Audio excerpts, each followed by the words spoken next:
পিতৃপক্ষ শেষ হওয়ার আগের দিন এই 5টি জিনিস আপনারা ঘর থেকে বের করে দিন, না হলে আপনার পূর্বপুরুষ খালি হাতে ফিরে আসবে এবং কখনো আপনার ঘরে আসবে না। বন্ধুরা, এবছর পিতৃপক্ষ 7ই সেপ্টেম্বর রবিবার থেকে শুরু হয়েছে। আমাদের হিন্দু সনাতন ধর্মের পিতৃপক্ষের বিশেষ তাৎপর্য রয়েছে। বলা হয়েছে, পিতৃপক্ষের সময় আমাদের পূর্বপুরুষেরা যারা পৃথিবীতে নেই তারা আমাদের বাড়িতে আসেন এবং লোকেরা তাদের পিতৃপক্ষ তিথিতে তাদেরকে খাবার প্রদান করে এবং পুজো করে তাদের সেবা করে এবং ধূপ ধুনা জ্বালায়।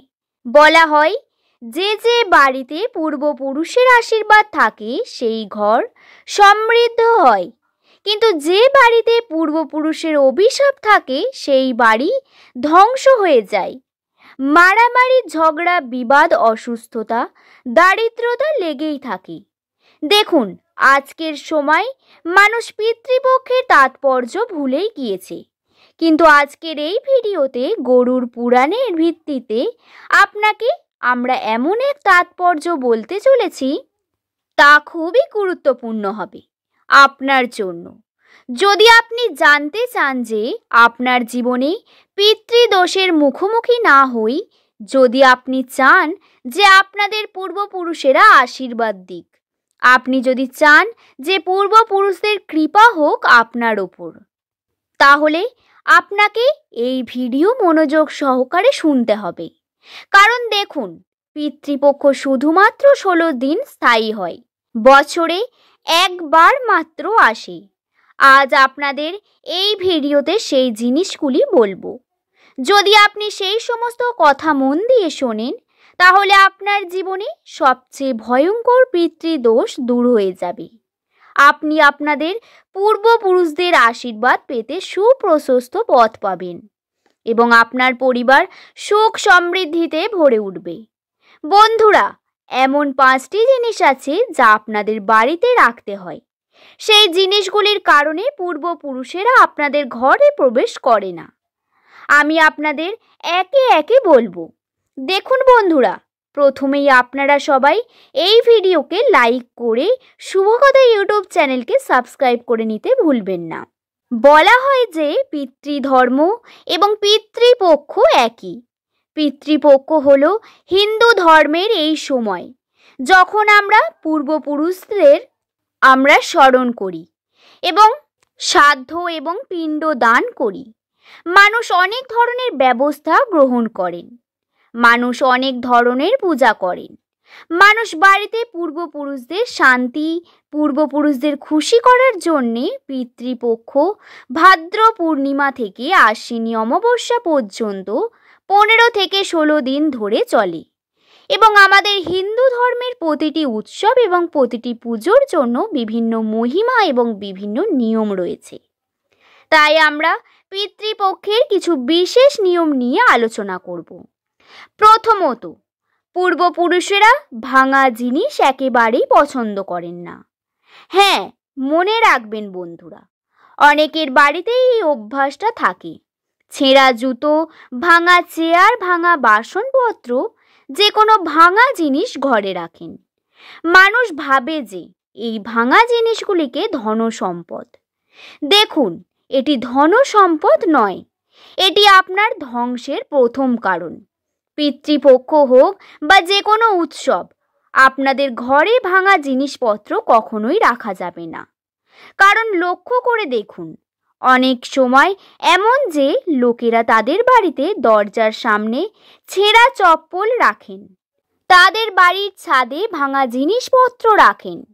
এই জিনিসগুলি ঘরে নেতিবাচকতা শক্তি ছড়িয়ে দেয় এবং এই জিনিসগুলি সরাসরি আমাদের পূর্বপুরুষের ওপর প্রভাব ফেলে।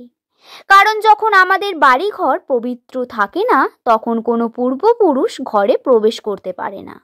পূর্বপুরুষেরা এই ভাঙা জিনিসগুলি অপমানজনক বলে মনে করেন। অতএব ভাঙা জিনিসগুলিকে ঘর থেকে বের করে দিতে হবে।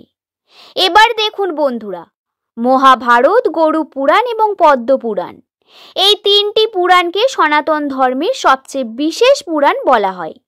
তিনি এগুলিতে বলেছেন যে পিতৃপক্ষের মহিমা অসীম। যমরাজ নিজেই বলেছেন, যারা তাদের পূর্বপুরুষদের স্মরণ করেন এবং ভক্তির সঙ্গে সাধ্য করেন, তাদের পূর্বপুরুষেরা সুখী হয় এবং তাদের দীর্ঘায়ু হয়, ধনসম্পত্তি আশীর্বাদ করেন। দেখুন, এই সময়কাল কোনো অনুষ্ঠানের মধ্যেই সীমাবদ্ধ নয়, বরং এই জীবনকে মোহিত করার অশুভ শক্তি থেকে মুক্তি পাওয়ার একটি সুযোগ। তাই পিতৃপক্ষের শেষ দিন আমাদের ঘরকে পবিত্র করতে হবে, নেতিবাচক জিনিসপত্র ফেলে দেয়া এবং ঘরে শুভ জিনিস আনা ফলপ্রসূ বলে মনে করা হয়। এবার দেখুন, অনেকেই পুরনো বা ছেঁড়া কাপড় দিয়ে ঘর সাজানোর অভ্যাস রয়েছে। অনেক বাড়িতে দেখা যায় যে মানুষ পুরনো কাপড়, ছেঁড়া কাপড় বস্তায় বেঁধে ঘরের কোণায় ফেলে রাখে। এটাও সম্পূর্ণ ভুল, কারণ দারিদ্রতা ছেঁড়া বা পুরাতন কাপড়ের মধ্যেই থাকে। ঘরে রাখলে প্রথমে ইতিবাচকতা শক্তির প্রভাব বন্ধ হয়। এই রকম অনেক ঘর থাকে যেখানে মানুষের ছেঁড়া কাপড় সাজিয়ে বস্তায় ভরে রাখে মহিলারা। এই মহিলাদের অভ্যাস রয়েছে, যা করেন তা হলো, যদি কোনো কাপড় ছিঁড়ে যায় তাহলে তারা বস্তায় ভরে রাখেন এবং ভাবেন যে এটি ঘর মোছার কাজে বা কোনো কিছু সেলাইয়ের কাজে ব্যবহার করবে এবং কাজে লাগবে। আর এমন চিন্তা ভাবনা করলে যা হয় তা হলো, ঘরে কোনো সমৃদ্ধি থাকবে না, দেবদেবী বাস করবে না এবং সেই বাড়ির পূর্বপুরুষেরাও থাকবেন না। তাই আমাদের যত তাড়াতাড়ি সম্ভব বাড়ির পুরনো বা ছেঁড়া কাপড় ফেলে দেওয়া উচিত, কারণ পিতৃপক্ষ পূর্বপুরুষদের কাছে বার্তা যায় যে পরিবারের মানুষদের পরিষ্কার পরিচ্ছন্নতা মানছে না।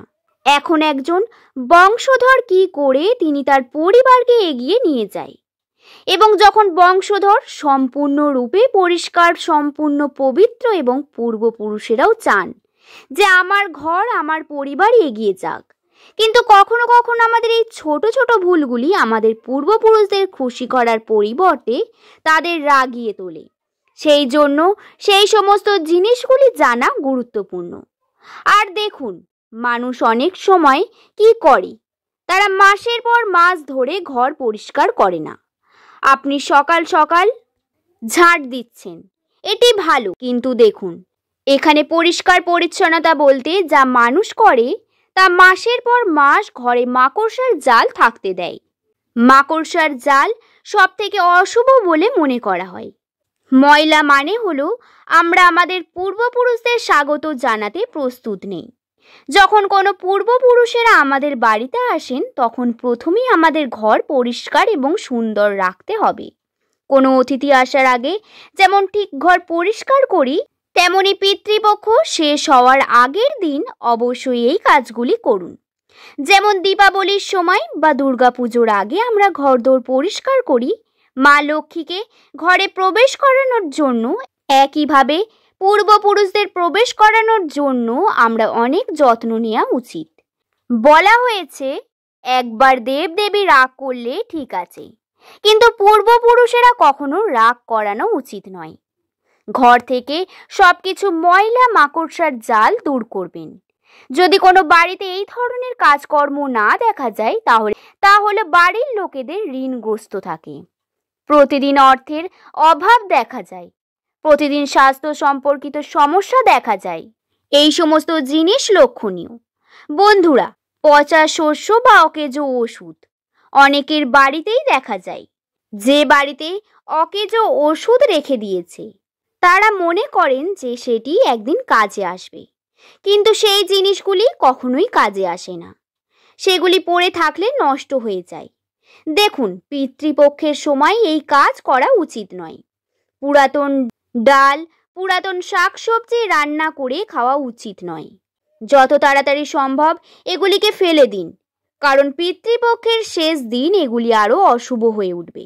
বন্ধুরা, আপনাদের জানা প্রয়োজন যে আপনাদের বাড়িতে যদি কোনো বয়স্ক বৃদ্ধ বা বৃদ্ধা থাকে তাদের যত্ন নেওয়া প্রয়োজন, এবং কিছু লোক অকেজো লোহা এবং আবর্জনা রাখার অভ্যাস দেখা যায়। সাজসজ্জার জন্য অকেজো লোহা, ভাঙা ঘড়ি, খারাপ ইলেকট্রনিক্স যন্ত্রপাতি থাকে, সেই সমস্ত জিনিসপত্র আমাদের বাড়িতে পিতৃপুরুষের আগমনে বাধা দেয়। বাস্তু দোষ এর সঙ্গে সরাসরি সম্পর্কিত হয়, কারণ এই দুই জিনিস একে অপরের ওপর নির্ভর করে। তাই আমাদের মনে রাখা উচিত যে অকেজো লোহার জিনিসপত্র, ভাঙা ঘড়ি, ভাঙা খারাপ ইলেকট্রনিক্স যন্ত্রপাতি রাখা উচিত নয়, কারণ জীবনে বাধা সৃষ্টি করে এবং কাজে বাধা সৃষ্টি করে। প্রথমত আমি আপনাদের বলেছি পিতৃপক্ষের শেষ দিন কোন জিনিসগুলি ঘর থেকে ফেলে দেবেন।